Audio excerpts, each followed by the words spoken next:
Salut les techos, c'est Mickaël de tech2tech.fr. On se retrouve une nouvelle fois pour parler routeur virtuel, routeur logiciel, puisqu'on a parlé il n'y a pas longtemps de routeur logiciel avec Windows Server 2016. Je vous ai montré un petit peu comment je faisais dans mon lab.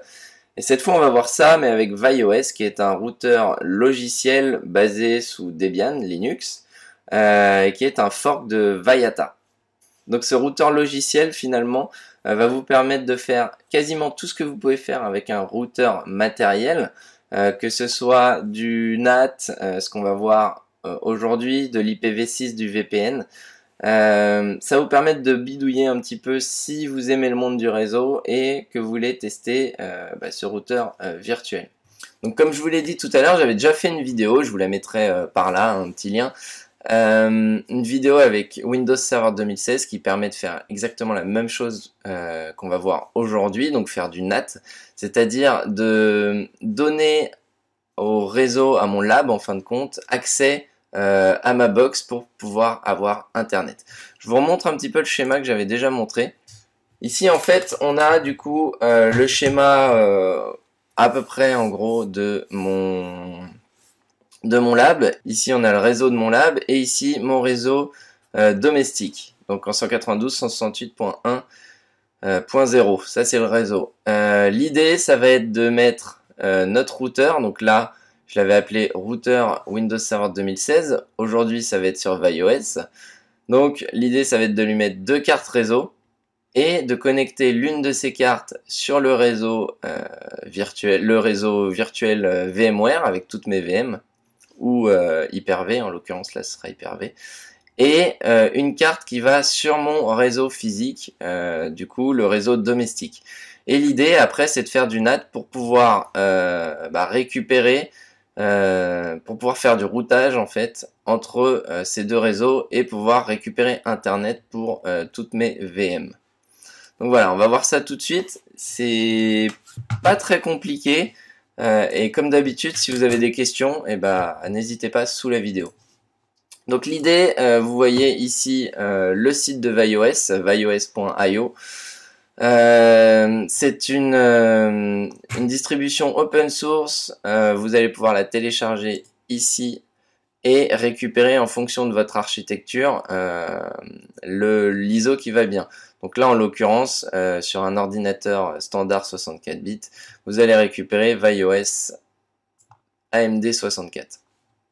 Donc c'est ce que j'ai déjà fait et on va passer sur ma machine virtuelle que j'ai créée pour l'occasion.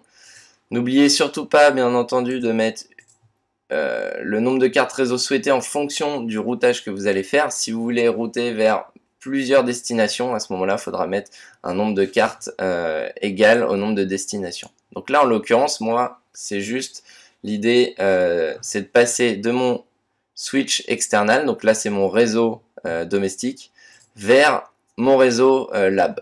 Donc, on met deux cartes réseau. Et ensuite, on va démarrer sur l'ISO.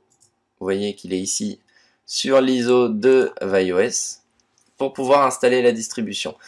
C'est un live CD, donc vous allez pouvoir l'utiliser sans l'installer. Cependant, si vous voulez l'utiliser ad vitam aeternam ou le laisser pour votre lab, l'idéal c'est de l'installer puisque ça vous permet de sauvegarder tous les changements que vous faites. Alors que si vous les faites en live CD, malheureusement ce ne sera pas sauvegardé. L'autre avantage de ViOS, c'est qu'il est très léger. Vous voyez, si on retourne dans les settings ici, j'ai un disque dur de seulement 2 Go.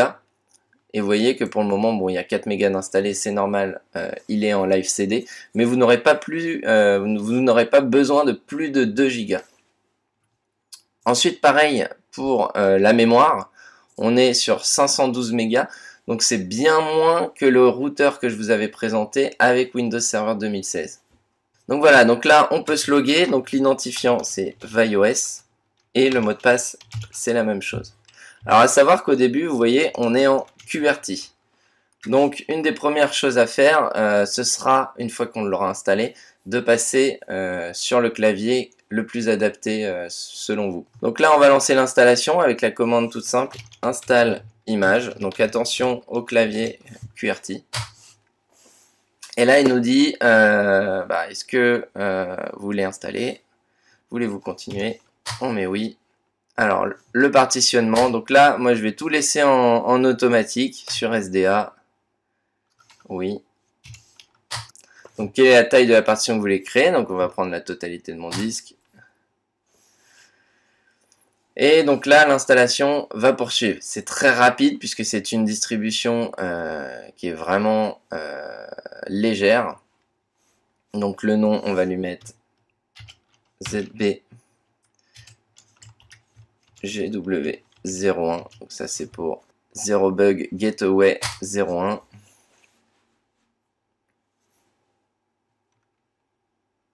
Donc le fichier de configuration, on va laisser par défaut. Et le password pour le user ViOS. Donc là, vous pouvez déjà changer votre password.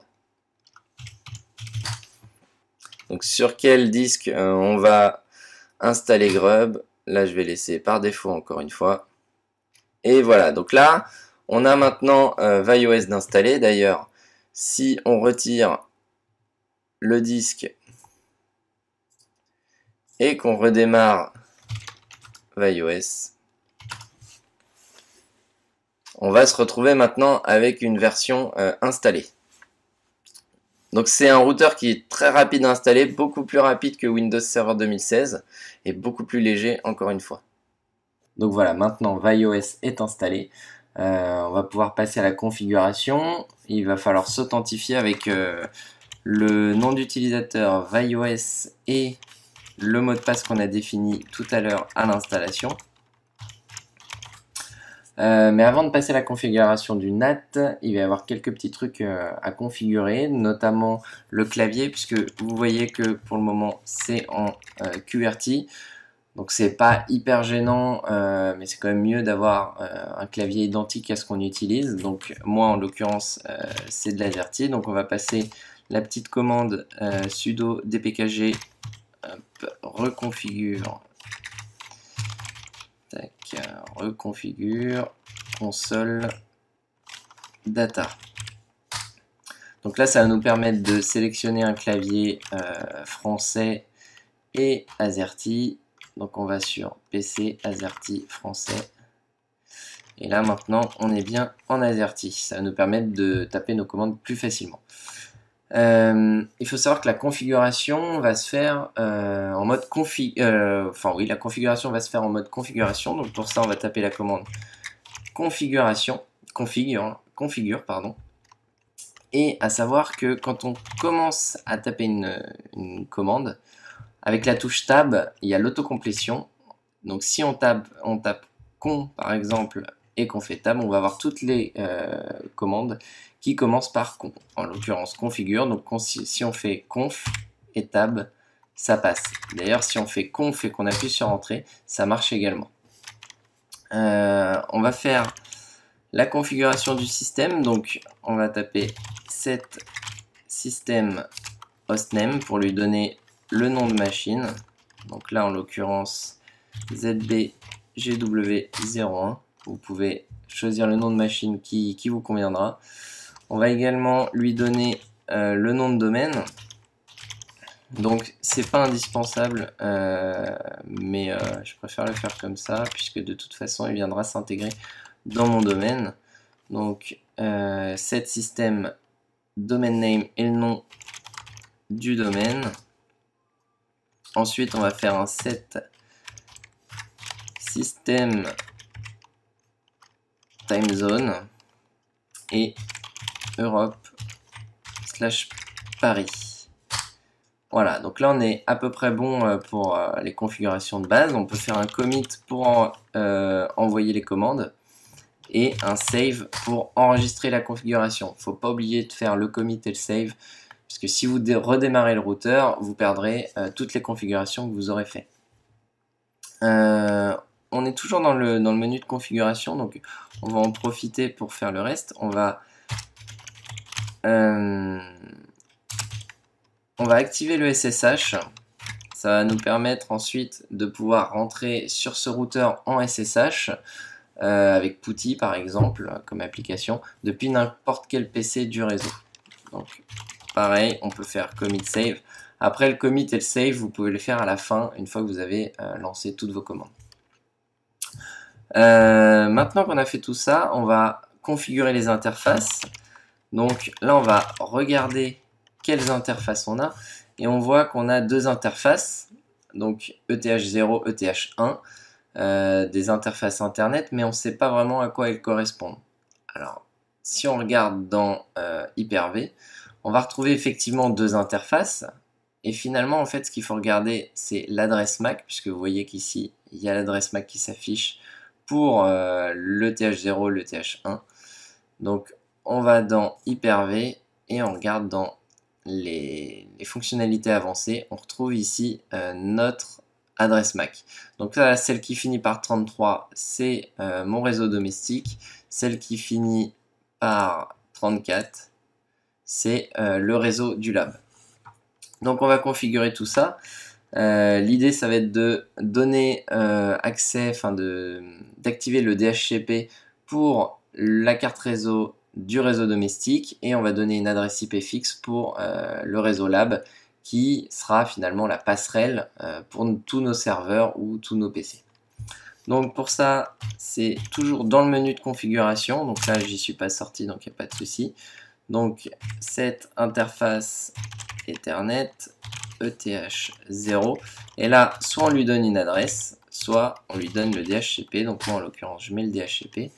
Et après, on peut également, pour que ce soit plus facile après pour repérer les interfaces, surtout quand il y en a plusieurs, vous allez pouvoir lui donner une description avec la commande set interface Ethernet ETH0 description. Et là, on va mettre one puisque c'est celle qui va nous permettre de nous connecter à Internet.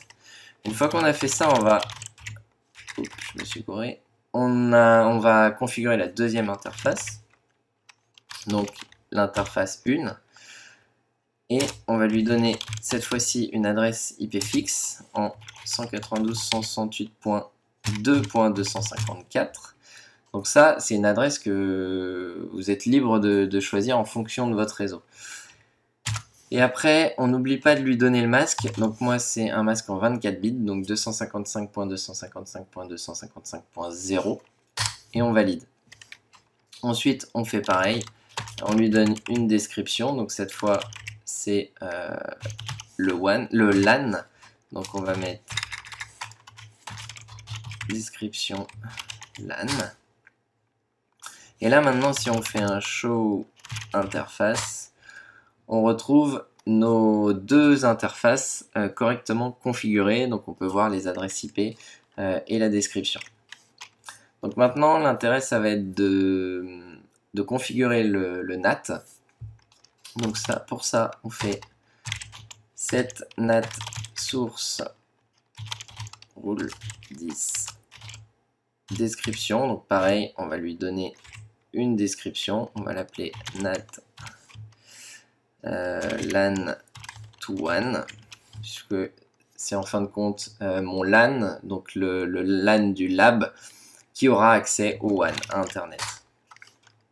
Ensuite, on fait un set NAT source rule 10 et cette fois, on lui donne l'interface de sortie qui est donc le WAN, donc ETH0. Ensuite, on va lui donner le réseau qui accédera à ce WAN. Donc set NAT source rules